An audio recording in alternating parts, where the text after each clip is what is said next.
KGH hospital వద్ద ఈ అగ్ని ప్రమాదంలో బాణసంచా ప్రమాదంలో గాయపడ్డ క్షతగాతులను పరామర్శిస్తున్నారు. అక్కడి నుంచి మా ప్రతినిధి అనిల్ మరింత సమాచారాన్ని అందిస్తారు. అనిల్,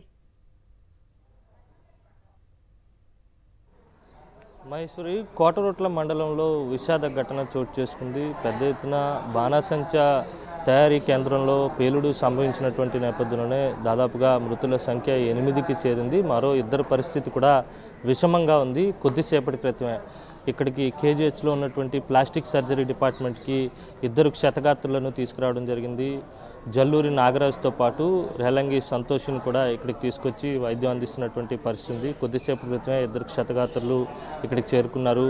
ప్రత్యేక వైద్య బృందం వారికి వైద్యం అందిస్తున్నటువంటి పరిస్థితి ఉంది. సిబ్బంది అంతా కూడా సిద్ధంగా ఉన్నారు. మరి కాసేపట్లోనే మరో 4 క్షతగాత్రులు చేరుకునే అవకాశం ఉందని ఇక్కడ ఉన్నటువంటి అధికారులు చెప్తున్నటువంటి సందర్భం నెలకొంది. అయితే ఎన్టీఆర్ ఆసుపత్రికి తరలించాల్సి ఉంటుంది. అనకాపల్లి జిల్లాలో ఎన్టీఆర్ ఆసుపత్రి ఉంది. అక్కడ మెరుగైన వైద్య సౌకర్యాలు, అత్యాధునిక వైద్యం అందుబాటులో లేక వారందరినీ కూడా కింగ్ జార్జ్ ఆసుపత్రిలో ఉన్నటువంటి ప్లాస్టిక్ సర్జరీ డిపార్ట్మెంట్కి తరలించాలని అధికారులు నిర్ణయించారు. అందుకు అనుగుణంగా సుమారు 1.5-2 గంటల పాటు ప్రయాణం చేసి కింగ్ జార్జ్ ఆసుపత్రికి ఇద్దరు క్షతగాత్రులు చేరుకున్నారు. మరో 4 మార్గ మధ్యంలో ఉన్నారు. ఇంకొక 30 నుంచి 40 నిమిషాల వ్యవధిలో వారు కూడా చేరుకునేటువంటి అవకాశం ఉంటుంది. వారిని పరీక్షించేందుకు ప్రత్యేకమైనటువంటి వైద్య బృందాలు, అంటే సాధారణంగా ప్రమాదం జరిగి గాయాల పాలైతే కనుక వారిని తొలుత కింగ్ జార్జ్ ఆసుపత్రిలో ఉన్నటువంటి క్యాజువాలిటీకి తీసుకొస్తుంటారు. కానీ సమయం వృధా కాకూడదనే ఉద్దేశంతో క్యాజువాలిటీలో ఉన్నటువంటి ఎమర్జెన్సీ టీమ్స్ అన్నింటినీ కూడా ప్లాస్టిక్ సర్జరీకి తరలించడం జరిగింది.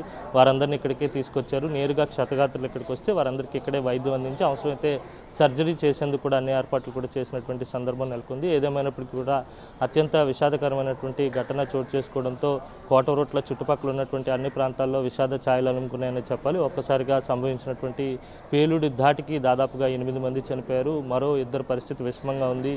ప్రాణాల కోసం వారు పోరాడుతున్నటువంటి పరిస్థితి నెలకొందనే చెప్పాలి. Maheshwari. Right, thank you Anil.